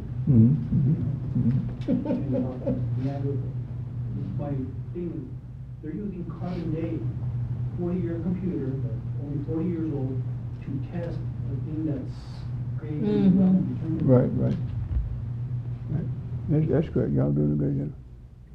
And they all put different dates on it. Yeah, that's a big problem here. Corey? My question was so Moses was not aware of physical time when he was up in the mount having the vision, correct? No, indirectly he wasn't right. Physical time, right. His time was with him was looking the creation going to the tabernacle. Creation going to the tabernacle. Okay, so if he wasn't aware of physical time, how is he able to say on day 1 I saw this and day 2 I saw this? Just like I just got to explain. Evening to the morning, he's seen the creation. That's when he says evening in the morning was the first day. He was seeing nothing but the creation during that time. Then when at 9 o'clock he was seeing the tabernacle being shown to him. So this is giving the daytime, this is giving the nighttime. That's making one day to him. So then as it changed, the cloud was changing the cloud was changing from a cloud, from a pillar of fire to a cloud. That's what the cloud was doing. But he's inside the cloud, so all he can do is see what Yahweh's created. He hears Yahweh say, let there be light. He sees light, and it turns light. Then when Yahweh showed him about the tabernacle, he's seeing the tabernacle being brought forth to him. He's seeing the tabernacle, giving specification for the tabernacle, priest function and all that, during the daytime. So he's able to look at this, or able to see these different cycles to define a day and a night with him. He's not able to look at the cloud and see that. He's seeing this happen with him in the vision. In other words, the vision changes from the creation to the tabernacle. The creation to the tabernacle. These are different days he's going through. So at the end of that, if I was able to take this here tabernacle and take the 25th chapter of Exodus, I'd have these 3 vessels be the only thing I have on the chart. Then you read the 26th chapter. It talks about the veils. Here are the coverings for the temple. I have that on. So I got this, and that, and the veils. You keep on reading, and it talks about the court round about and the coverings of that. So as I keep on reading, when I get down to the 6th day, I'm going to have a fully furnished tabernacle. Priest functioning all in it. See, because when it gets through, you're going to have a complete tabernacle. See, when we get down to the 31st chapter, you'll find that's what you're going to have. It's going to be the 7th day, and you're going to talk about the Sabbath, keep the Sabbath. 6 days is going to talk about the washing and cleansing of the man, the sacrifice and all these type of things are going to be in the 30th chapter. So what I'm saying here, Moses is not seeing what the children of Israel were seeing, but they had to be reconciled. Because when he comes back down, they know he's been gone 40 days. He knows he's been gone 40 days by seeing this vision he's having up in the top of the mountain, by the different things he's seeing, the daytime and nighttime. So his vision is just a different perspective than what the children of Israel's vision of the cloud. So that's why it says he's in the realm of eternity seeing this, but he's able to denote time by the changing of the creation showing to him in the tabernacle, the creation in the tabernacle. See, now I'll give you another example. In about 1965, 64, one of the brothers in the school took a piece of cardboard, a piece of plywood, and made this chart on a piece of plywood. And then, on the days of the creation, he put a piece of wood there with a hinge on it. So when you open up, you see that day of the creation. But on the outside, he had Elohim on the outside.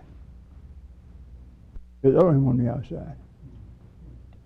So he had Elohim on each one of these days, and when you open it up, it would be the day following. So he was seeing Elohim, the creation, Elohim, the creation, Elohim, the creation. And he brought it to the class, presented it to the class, and Dr. Kennedy said that's wrong. That's not what he saw. See, but if he went back and changed it to where it would be appropriate, it would be fine. See, so you have to see that what he's doing. The whole thing of what I'm saying about this is we have on the chart creation by the pattern. So that if you see that Yahweh is the pattern itself, an archetype pattern, then everything's got to flow out based upon that. But I'm changing from this form to the tabernacle, it gives a more definition of Elohim. Yahweh Elohim is the temple, this is the tabernacle. So when the tabernacle was taken down from Mount Zion and moved into Mount Moriah into the temple, see, then you see it had to go back into the temple then. So he has to go back that way. So you're saying then the guy that made the replica of that chart, then what he should have had was the tabernacle as the little door. Right. Rather than the Elohim. Right. So that's where you get definition of what he saw day by day. See, I remember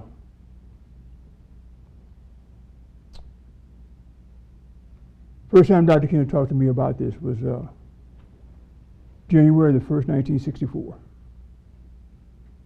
And the reason why I remember it was because before that time he was talking about 1963 being end of the world in the way he was presenting the time frame.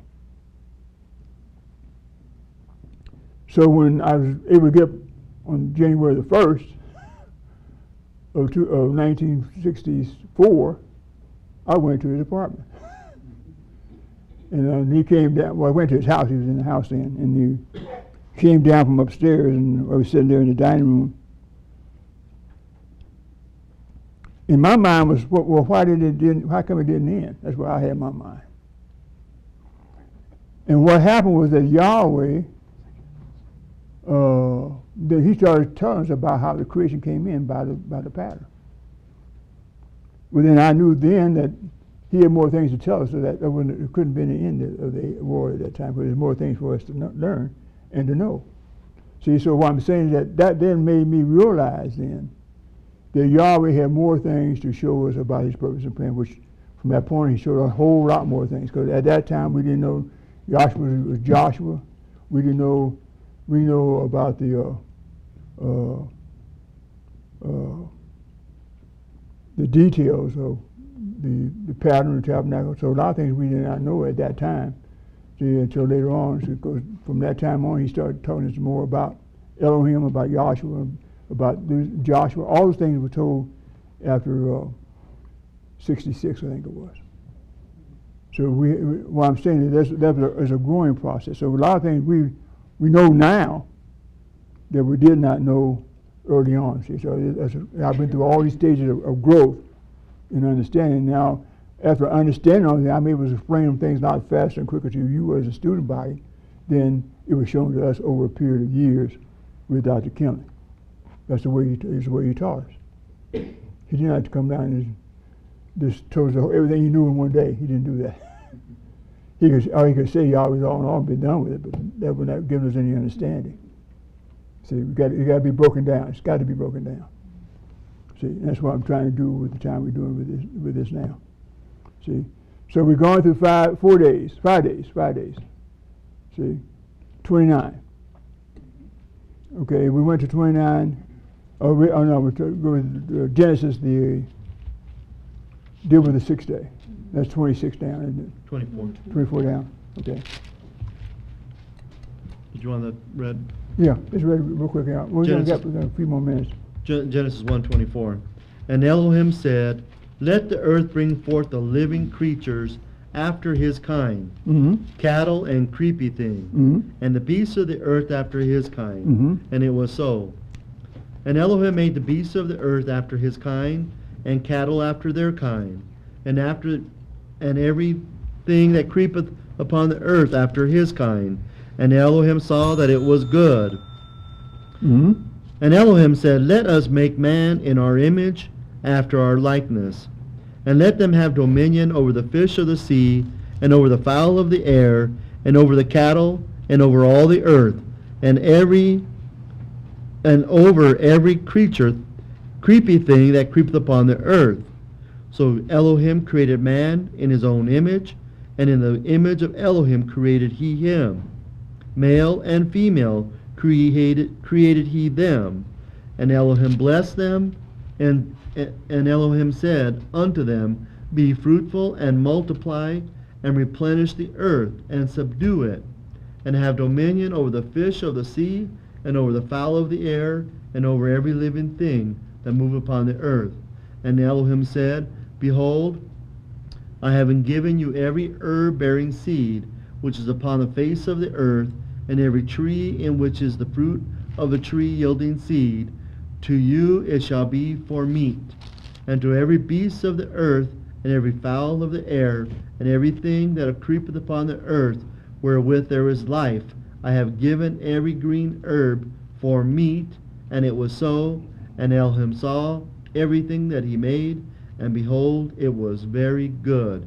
And the evening and the morning were the 6th day. Okay, thank you. So now we got the 6th day, and the 6th day is dealing with the beast of the field being created first, and then the man, or mankind, man and woman being created on the 6th day. And we have two places here dealing with this here. The man being created first, being created outside the garden and placed in the garden. Then Yahweh then going to decide and take the river moon out, making the man, presenting the woman to the man, and then you have them being in that Garden of Eden in a heavenly-like state. So they're in the garden, and you also see that the man was put in charge or made king over the earth plane at that time. Now, I don't really have the time to deal with much detail on it, but if you look at the 30th chapter of Exodus, you'll find that you're talking about the altar of incense. You see that when the man, God Yahweh breathed in the man's nostrils the breath of life, he became alive, became animated. He had the offering for the tabernacle when you offer up the sacrifices, and this is the time when they made offerings for the building of the tabernacle, the various things they took for making the tabernacle. Then it has the labor, the oil, and the perfume, are mentioned in that 30th chapter of Exodus. See, that would be back into the 6th day. Now you see when the man, after he was created, you have him being anointed, or when I say anointed, I meant to say just like you have a child when he's born. You got to wash him up, clean him up, dress him, you put oil on him, perfume him, and get him all real nice and present him to the mom. Here's your lovely child. And the mother forgets about all the pain she went through giving that birth to that child. because she now has a son or a daughter that she holds in her hands. So you're able to appreciate or able to see that takes place there on that. And that's also the time when the man, he's now then, being that he's a animated living soul. Now Yahweh, that 6th day, Moses actually saw both Adam and Eve in that state. He does not go into any detail. This is in Genesis, the first chapter. He doesn't go into any detail about where the woman came from or where the man came from or nothing. It's in the 2nd chapter. See, and that was shown to him on the 3rd trip, or he calls him to repeat it in the 2nd trip, which is the 2nd chapter of Genesis. Yes. I was thinking about John 14:26, where Messiah says, "The Comforter, who is the Holy Spirit, shall bring all things to your remembrance." Mm-hmm. And Moses seen so much in the Genesis that was shown to him, Mm-hmm. and he's able to have all this. Would that be like an institution of the Holy Spirit, bringing all these things to his remembrance that was shown to him? That's why I stated. That's why it's stated, because that's where it's instituted. That's where it is instituted, right. What he's saying is that Messiah said to his disciples, "Behold, I send the Comfort to you, the Comfort Which is the Holy Spirit. Which is the Holy Spirit will bring all things to your remembrance, whatsoever I said unto you." Well, the way that has to be demonstrated, you have to see back here when Yahweh shows Moses in that 2nd trip about the creation of the heaven and earth. He comes down and tells the people what said. They did not record, did not write down all the details that's needed for them to know about the man being created, how the earth was watered, and all those kind of things was not told him. He did not tell them in that 1st trip. So Yahweh takes him back up on the second trip, or 3rd trip, and then go back over the same thing and cause him to put in where the man came from, where the woman came from, how the earth was watered, and all those type of things were given to him on that 3rd trip, which would be the trip where he understands all that in the what you have in the rest of the Genesis actually was shown to him in the Mount, showing the genealogy of mankind and all that transpired. So all that's taking place in that time frame. Yes. Do you mention the labor, and it mentions the labor on the 30th chapter? Mm-hmm. So what does the labor have to do with the 6th day? I missed that. You mentioned the labor, but I must have missed it. I was saying that you have the man. He's been created. I look at it as this is mother giving forth a child on the 6th day. Like a man giving forth, or a woman giving forth a child, she brings forth a child. They had to be cleaned up and washed up and that type. So I'm just saying that it's the same thing being applied here, where the man's being brought forth, and he's now being put in, given dominion over the face of the earth, and then he's now in charge. And I don't have a inundated. Well, he was. That would be. Okay, that's a good point you bring up there now, because when you read as he formed the man, see, then you already put him in a deep sleep. See, that was shown him on the 1st trip, but he didn't say anything about it. Mm-hmm. So that's when he was baptized, or that's when he was immersed. Inundated, yeah, okay, good. On that, when Yahweh went into put him in a deep sleep, that's spiritual immersion that the king had. I think it's on the 40-foot chart up there. Spiritual immersion, and then brought forth the rib and woman, brought forth the woman, and presented it to him on that 6th day. Good. Yeah. Good point to bring up. Okay. Well, I hope you got something out. Probably got more questions you have. If you have, let's come back and we'll try to talk about it some other time. But and if you read that the 31st chapter, that would be like into the 7th day. Read it what it says, and you'll be able to see what he's talking about. Remind you to keep the Sabbath day. That's all in that 31st chapter. See, and that's also when he received the table of stones and come down out of the mount to the children of Israel at the end of that 2nd trip. Okay.